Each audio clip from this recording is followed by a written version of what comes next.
YCP ప్రభుత్వ హయాంలో ఆంధ్రప్రదేశ్ని ఒకవైపు నుంచి జగన్మోహన్ రెడ్డి కొల్లగొట్టాడు అంటూ ఇప్పుడు ఆంధ్రప్రదేశ్ ముఖ్యమంత్రి చంద్రబాబు గారు దాన్ని బయటికి తీసుకొచ్చేటువంటి ప్రయత్నం చేస్తున్న నేపథ్యంలో అసలు జగన్మోహన్ రెడ్డి ఆంధ్రప్రదేశ్ని ఎలా కొల్లగొట్టాడు అనేది మనం విశ్లేషణ చేసుకుందాం. ప్రస్తుతం మనతో పాటు ఉన్నారు ప్రముఖ రాజకీయ విశ్లేషకులు, ప్రముఖ సీనియర్ జర్నలిస్ట్ సిఎస్ రావు గారు. సార్తో మాట్లాడదాం.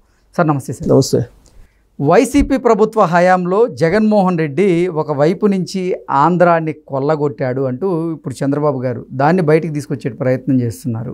ఏంటి సార్ అసలు ఎలా కొల్లగొట్టారు? ఇప్పుడు జగన్మోహన్ రెడ్డి గారి ఇష్యూస్ ఒక్కొక్కటి బయటకు వస్తుంటే అసలు ఎన్ని చేస్తుంటాడు ఈయన 2019 నుంచి 24 వరకు ముఖ్యమంత్రి హోదాలో ఉండి ఎన్ని రకాల ఈ బిజినెస్ సంబంధించినటువంటి వ్యవహారాలు, తర్వాత ఇతరతర ఈ క్రిమినల్కి సంబంధించినటువంటి వ్యవహారాల్లో ఈయన తలదూర్చుంటారు అనేటువంటి అనుమానం కలుగుతుంది. ఓకే, కారణం ఏంటంటే జత్వానీ కేసు చూసిన తర్వాత ఏ విధమైనటువంటి మోడస్ ఆపరేషన్ చేశారు జగన్మోహన్ రెడ్డి గారు అనేది అందరికీ తెలిసింది. నాకు ఈ మధ్య ఒక జర్నలిస్ట్ కలిశారు 2 days బ్యాకే. అతను కడప రిలేటెడ్. ఓకే, పైగా రాజశేఖర రెడ్డి గారు బతికున్న రోజుల్లో బాగా దగ్గరగా ఉండేటువంటి జర్నలిస్ట్. ఆయన చెప్తుంటే నేను ఆశ్చర్యపోయాను జగన్మోహన్ రెడ్డి గారి గురించి. నిజమేనా అని నాకు తెలియనటువంటి విషయాలు చాలా చెప్పాడు ఆయన జస్ట్ 3 days బ్యాకే. ఓకే, ఏం చెప్పాడంటే ఆయన ఒక మాట ఉపయోగించారు, కల్చర్లెస్ వల్చర్ అంట జగన్మోహన్ రెడ్డి గారు. ఈ మాట నాకు కొత్తగా అనిపించింది, నాకేం అర్థం కాల. ఏంది ఈయన చెప్తుంది అని. అందులో కడప రిలేటెడ్ ప్లస్ సేమ్ సామాజిక వర్గం, రాజశేఖర రెడ్డి గారు బతుకున్న రోజుల్లో దగ్గరగా ఉండే మనిషి. ఏంటి ఈ మాట అంటున్నాడు అని నాకు అర్థం కాల. కొద్దిసేపు ఆలోచించి వల్చర్ అంటే ఏంటి అని అడిగా. కల్చర్ అంటే తెలుసు, కల్చర్లెస్ వల్చర్ అని అన్నాడు. నేను వెంటనే ఏంటి వల్చర్ ఏంటి, కొత్త ప్రాస ఏంటి అని అడిగా. కాదు, రాబందులు అంట, వల్చర్ అంటే రాబందు అంట, కల్చర్లెస్ వల్చర్ అంట. ఓకే, ఆ పదాన్ని ఆయన ఉపయోగించారు, చెప్పాడు నాకు. సరే, నేనైతే ఆ పదాన్ని ఆయనకి ఆపాదించడానికి సిద్ధంగా లేను, కానీ ఆయన చెప్పింది నేను గుర్తు చేస్తున్నా. అంటే వాళ్ళు అక్కడ ఉండేటువంటి వాళ్ళు కూడా జగన్మోహన్ రెడ్డి గారి గురించి ఏమనుకుంటున్నారు, రాజశేఖర రెడ్డి గారికి దగ్గరగా ఉండి సీనియర్ జర్నలిస్ట్గా ఉండి ఆయన ఆ మాట అన్నారంటే జగన్మోహన్ రెడ్డి గారు మనస్తత్వం కానీ, జగన్మోహన్ రెడ్డి గారి ప్రవర్తన కానీ, జగన్మోహన్ రెడ్డి గారి వాలకం కానీ ఏ విధంగా ఉంది అనేది నాకే ఆశ్చర్యం వేసింది. నేను అప్పటికి అన్నా, లేదని నేను కలిశాను ఆయన అంతకుముందు ఆయన పాదయాత్ర పోయేటప్పుడు కొన్ని ఛానల్స్ హెడ్ని పిలిచినప్పుడు నన్ను కూడా పిలిచాను. నేను వెళ్ళాను 2019 పాదయాత్రకు ముందు. బట్ అతను బాగానే మాట్లాడాడండి అని అంటే, మిమ్మల్ని నిలువున మోసం చేస్తాడండి మాటలు చెప్పి, మీకు తెలియదు, మీరు కొత్త వాళ్ళు కాబట్టి మీరు ఇన్స్పైర్ అయ్యారు, అంటే రెస్పాండ్ అయ్యారు, కానీ మాకు తెలుసు, మేము అందుకే జగన్మోహన్ రెడ్డి గారు అధికారంలోకి వచ్చిన తర్వాత నుంచి రాష్ట్రం ఏ పరిస్థితిలో ఉంటుంది అనేది మాకు తెలుసు ముందే అని చెప్పి ఆయన ఎక్స్ప్లెయిన్ చేస్తుంటే నాకు ఒక్కసారిగా అసలు, అంటే ఆ రోజు జగన్మోహన్ రెడ్డి గారి గురించి మనం పాజిటివ్గా అనుకున్నాం కదా, అంటే మనలోనే తప్పు ఉంది, జగన్మోహన్ రెడ్డిలో తప్పు లేదు, మనలోనే తప్పు ఉంది, మనం అర్థం చేసుకోవడంలో తప్పు ఉంది జగన్మోహన్ రెడ్డిని ఆ రోజున ఇతను యూత్ ఏదో చేయాలని చిత్తశుద్ధితోటి ఉన్నాడు, ఏదో కసిగా ఉన్నాడు, ఇలాంటి యంగ్స్టర్స్ రావాలి అని చెప్పి అనుకున్నాం ఆ రోజు ఆయన మాట్లాడిన తర్వాత. కానీ ఈయన మీరందరూ ఇన్స్పైర్ అయ్యారు, మాకు తెలుసు అతని సంగతి. అప్పుడు మాకు రాజశేఖర రెడ్డి గారి ఫ్యామిలీ, రాజశేఖర రెడ్డి గారు వీళ్ళంతా తెలుసు, అందుకే మేము ఎవరూ పట్టించుకోలేదు అతన్ని. కానీ ఆంధ్రప్రదేశ్ దురదృష్టం జగన్మోహన్ రెడ్డి గారిని 2019లో ముఖ్యమంత్రిని చేసుకోవడం ఆ రాష్ట్రం అందుకే అనుభవిస్తుందని చెప్పి ఆయన అన్నాడు. నాకు ఆశ్చర్యం వేసింది. సరే, తర్వాత నిజమైన ఇప్పుడు ఈయన చెప్పిందంటే ఆల్రెడీ చంద్రబాబు గారు చెప్తున్నారుగా, 10 ఏళ్ళు రాష్ట్రాన్ని వెనక్కి తీసుకెళ్ళాడు జగన్మోహన్ రెడ్డి గారు అని. కల్చరల్స్ వల్చర్ అని చెప్పి ఆయన పదం ఉపయోగిస్తే అది అసలు ఎంత స్ట్రాంగ్ వర్డ్ అది. అది ఇంకోటి కూడా రిక్వెస్ట్ చేశారు నన్ను, ఆయన పేరు నేను చెప్పదలుచుకోలేదు, కానీ ఇంకోటి కూడా చెప్పారు, మీరు ఎలాగో డిస్కషన్స్కి వీడియోలు చేస్తుంటారు, డిస్కషన్స్ కూడా వెళ్తుంటారు, మీరు ఇది పబ్లిక్లోకి అవకాశం ఉన్నప్పుడల్లా తీసుకెళ్ళండి, మీరు ఒక జర్నలిస్ట్గా సమాజానికి ఒక డైరెక్షన్ ఇచ్చిన వాళ్ళు అవుతారు మీరు అని చెప్పి నన్ను రిక్వెస్ట్ చేశారు ఆయన. ఓకే, నాకన్నా ఒక 10 సంవత్సరాలు ఎక్కువ సీనియారిటీ ఉన్న జర్నలిస్ట్ ఆయన, అంటే దాదాపు 45-50 సంవత్సరాలు సీనియారిటీ ఉన్న జర్నలిస్టు. పైగా రాజశేఖర రెడ్డి గారి ఫ్యామిలీ గురించి, రాజశేఖర రెడ్డి గారితో ట్రావెల్ అయినటువంటి జర్నలిస్ట్ ఆయన. నాకు ప్రత్యేకంగా చెప్పారు, కల్చర్లెస్ వల్చర్ అని చెప్పి పదం మీరు పదే మీరు ఎక్కడికి పోయినా ఉపయోగించండి, ప్రజల్లోకి తీసుకెళ్ళండి, లేదంటే మళ్ళీ పొరపాటుగా ఆంధ్రప్రదేశ్ ప్రజలు అతన్ని కనుక ఆదరిస్తే దారుణమైన పరిస్థితులు ఉంటాయి. అందుకే మీరు చెప్పండి, 10 మంది జర్నలిస్టులు మన మిత్రులు కూడా చెప్పండి అని చెప్పి ఆయన నన్ను రిక్వెస్ట్ చేశారు. ఆయన పేరు చెప్పకూడదు, బాగుండదు కాబట్టి చెప్పలా. అంటే ఈ వల్చర్ అనే పదం ఆయన ఉపయోగిస్తే నాకు అసలు అర్థం కాల. రాబందంట అంటే దాని ఆ స్థాయిలో ఆంధ్రప్రదేశ్ని లూటీ చేశారు అని చెప్పి ఆయన చెప్తున్నాడు. ఎలా అంటే దగ్గర నుంచి చూశాను అతను ప్రవర్తన అనేది చెప్తున్నాడు ఆయన. జనరల్గా చంద్రబాబు నాయుడు గారు ఇప్పుడు చెప్తుంటే ఏమనుకుంటారంటే వీళ్ళు ఇంతేలా తెలుగుదేశం పార్టీ సంబంధించినటువంటి వాళ్ళు ప్రతిపక్షంలో ఉన్నారు కదా, చెప్పుకోవడం సహజమే కామన్ అని చెప్పి అనుకుంటారు అందరూ.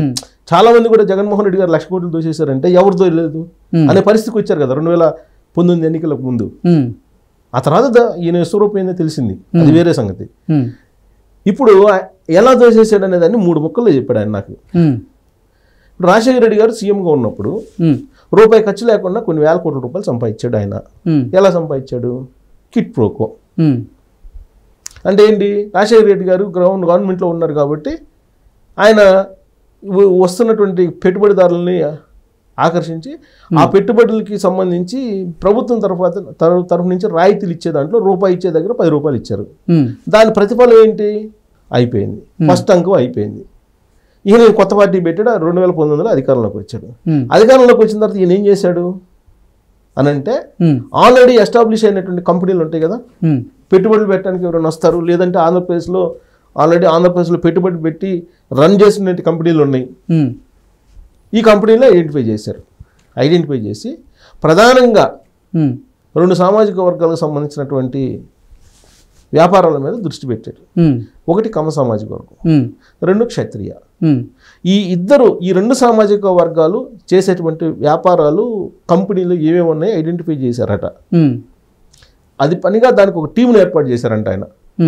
చేసి ఎవరి కంపెనీ ఏంటనేది తెలుసుకొని ఆ కంపెనీలో ఉండేటువంటి వాటాలని కంప్లీట్గా ఈయన తీసేసుకొని బ్లాక్మెయిల్ చేసి ఓన్ చేసుకోవటం జగన్ అనే టీం. ఆ 5 సంవత్సరాలు అదే గడిపిందండి. మీకు తెలియదు, కరోనా వచ్చినంత వల్ల బతికిపోయారు ఇంకా చాలామంది.